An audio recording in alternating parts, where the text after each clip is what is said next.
Okay, so let's jump over that second story. We'll do that after this one.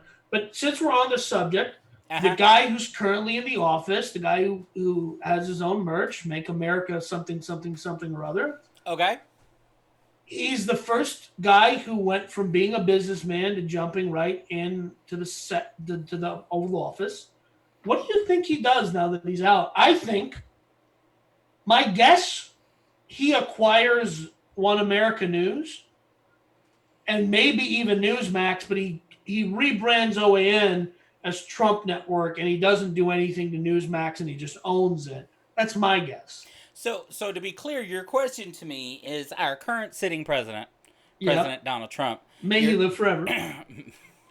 sure. Is you're asking me what I think he does after Yeah. he's no longer president, January 21st, 2021. I think you mean 2025 or whatever. Yeah. Okay, so he's speaking facetiously, folks. But anyway, so It's a look, show called Idiots versus Idiots. it is idiots versus idiots, which is obvious. Anybody that's watched any part of this show already, if you've seen 30 seconds, you know we're idiots versus idiots. We don't know anything about what we're talking about, but the answer to your question is, look, we've got to make it to January 21st without somebody exploding something between now and then.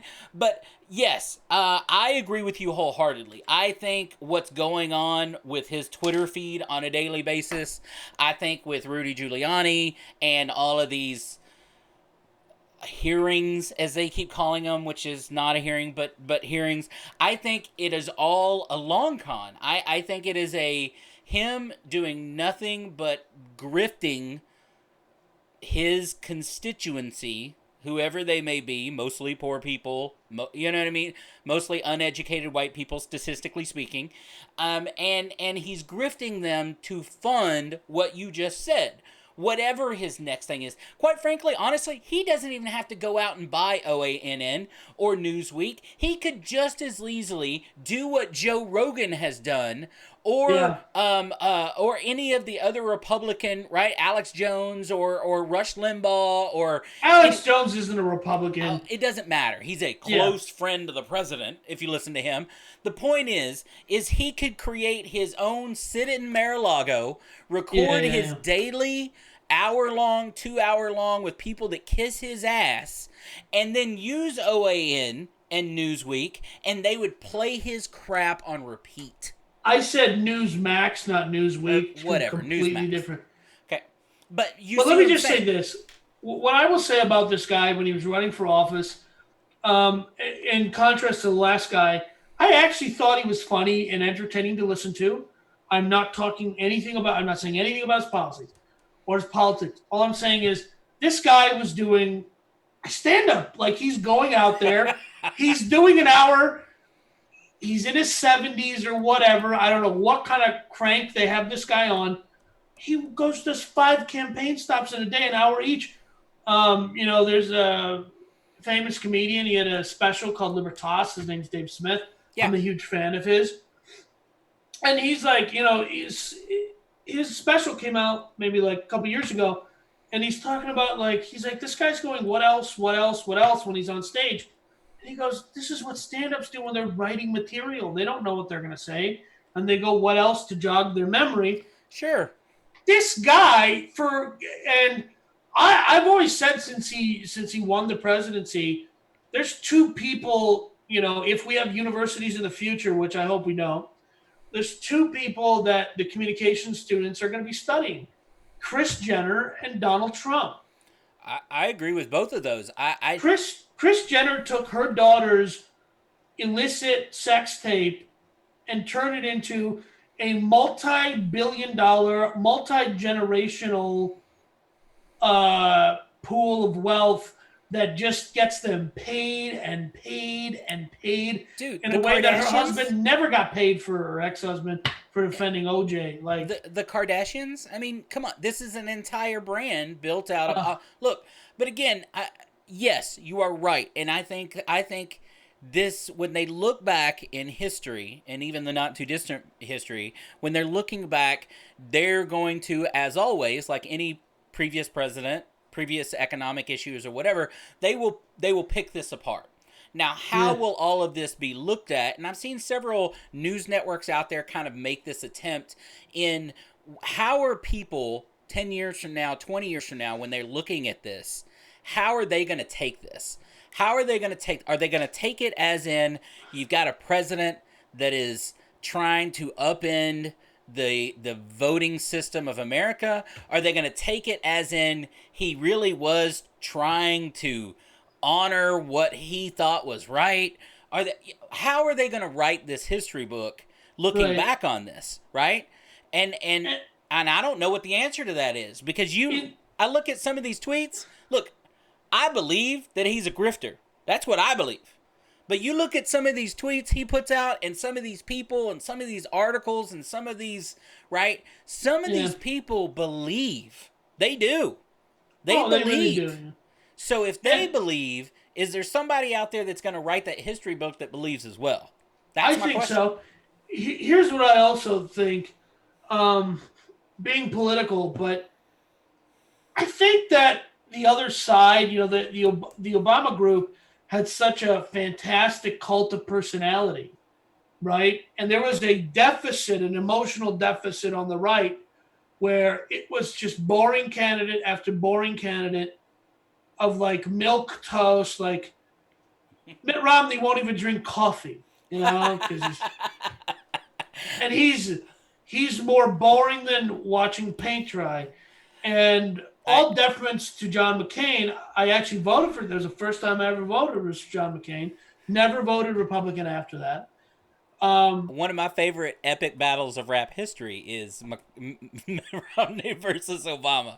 That was great. But I digress. Go ahead. No, I'm just saying, I think watching him leave the White House, if that does happen, I don't know. Here's what I do feel bad about.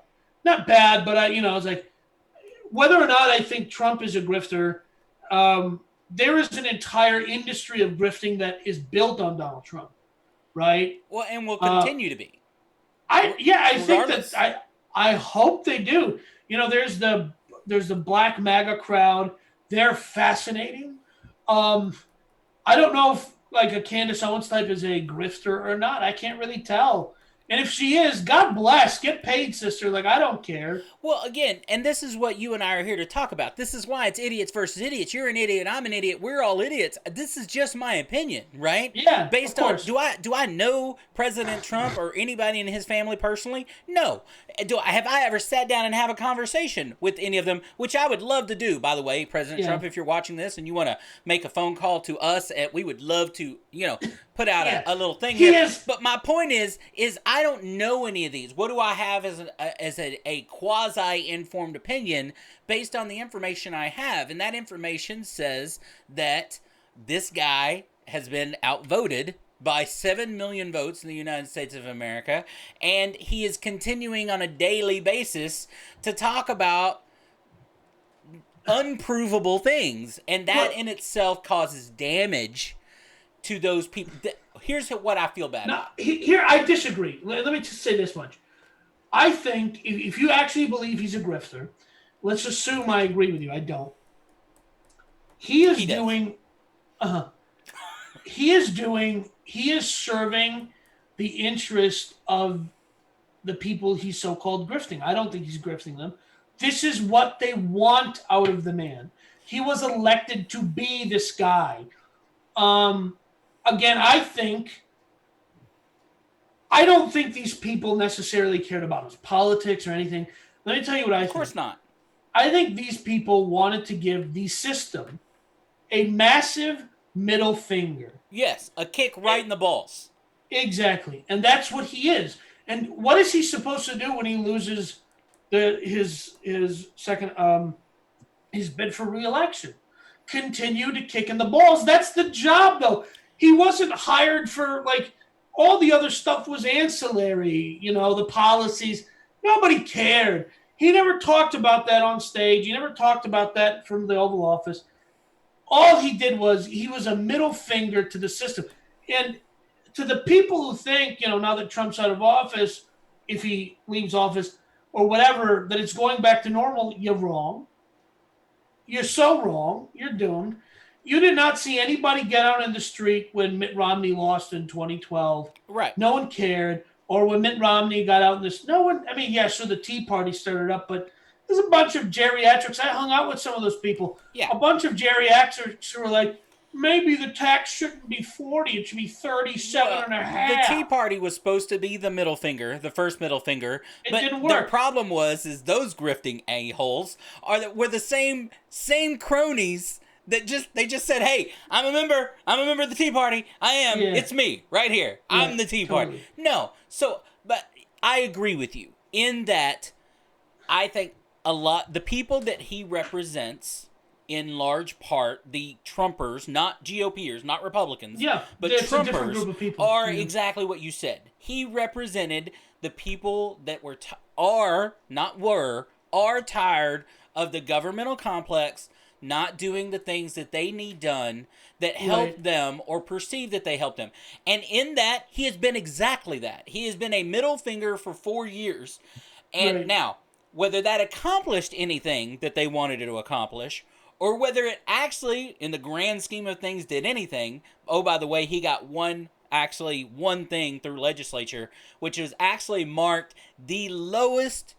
His approval rating was the lowest in his entire presidency the day that he signed the one bit of litigation he actually got through Congress, which was corporate tax legislation through the legislature. Yeah. You said litigation like he was going to court. No, I'm sorry. Legislature. Okay, through the legislature was corporate tax cuts, and it was actually the lowest he was ever rated, and that includes through coronavirus. I know. Because it was that unpopular. That's the one thing that he did, which is actually the most Republican thing ever. Yeah. So I'm making a prediction, and then you should make yours, and then we have we have two more stories. I'm saying he acquires both OANN and Newsmax, and he turns OANN into more of the opinion thing. Sure. I think he takes it all online. I think that he's getting kicked off of Twitter. I'm guessing he's getting kicked off of Twitter. On Facebook, he is no longer listed as president of the United States. Facebook now refers to him as a political candidate.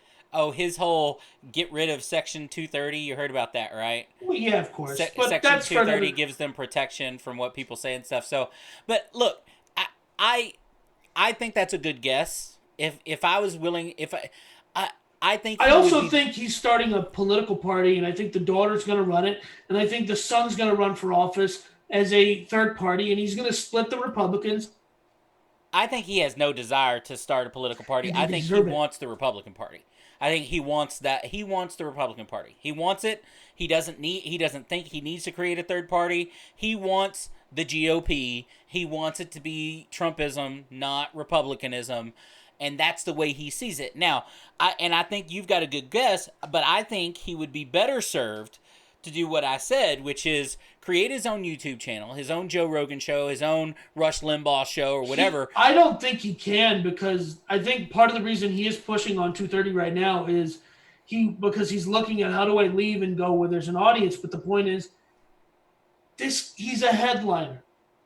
Right. He doesn't need a platform. He is the freaking platform. Well, that's why I say create that Joe Rogan show, that Rush Limbaugh, and use that. Buy. And OAN and Newsmax will pay him through the nose for unique views for that unique, just like Spotify did Joe Rogan. Yep. You give us direct access, first access to this information that you're shoveling every day, and they will pay him through the nose for it, because all of a sudden these two no-name networks that nobody's ever heard of before the last month, I've heard of them, jump to the top of the list. Yeah. They jump. I mean, Fox News viewership, the 2 weeks that they really took a hard stance after the election against Trump, right? Half viewership down by half. That's they Trumpism. It. That's Trumpism, right? Well, they deserve. No, that's how much Donald Trump moves the market. And you can call him a grifter or whatever, but what I'm saying is, at the end of the day, his consumers, and in this scenario, their voters, they voted for a thing, and I think he delivered that thing to them. So I don't think they were grifted. I think he gave them the illusion of that thing. That thing and I agree with you that that's exactly what they did, and that's what they got, didn't accomplish anything that they wanted him to accomplish. And that's because their system of belief, and this is me being an anarchist, is that if you vote, like voting is going to work or do something. It doesn't. That This is one all, person can make things happen, and that's just not true, right? yeah. So even the president of the United States cannot force Congress to do their bidding as much as he may have tried. And that is true. And that's why our system is set up that way, so that no one person can do that, right? So but and that's why I agree with you, but I don't think they got anything out of the deal. And the fact that they are still supporting it, not getting out of the deal, is why I think it's a grift. No, I think what they're getting out of it, big man, is they're getting feelings. And if like people pay big money to have a feeling. That is true. Like it's there is like anything that it stirs that inertia of nostalgia. I'll pay money for it. For instance, this is we're getting off on a tangent here, but I purchased a ton of Power Ranger comic books. Power Rangers in the United States, they never had a comic book. Even in Japan, it was a TV show. But I'm so nostalgic for Power Rangers. I went and saw the Power Rangers movie with you. I know exactly how nostalgic you are for Power Rangers. It wasn't very good. The chicks in it were hot, and they're all like in their 20s, so that's not inappropriate to say. Yeah, but you're right. Look, the middle finger in itself gives you endorphins, right? Yeah, and that is giving someone the middle finger when you think they deserve it makes you feel better. So in that way, you can say, okay, some of the people that voted for Donald Trump wanted to kick everybody in the government in the balls. They got to kick them in the balls, and that in itself feels good. And that was, and to them, they bought a Trump hat or whatever. It was $40 or $50. Yeah, is it a grift? I mean, that's like, here's the thing. In the context of politics, maybe it's a grift, but in the wider context of these are free people making a choice, it's no more a grift than buying a sandwich from Jimmy John's when you could go make a sandwich yourself. Like, it's not a grift. Like, they're getting value from it. We'll call that an agree to disagree. But yes. And we'll talk more about that in the future as we go along, I'm sure. Sure. But those are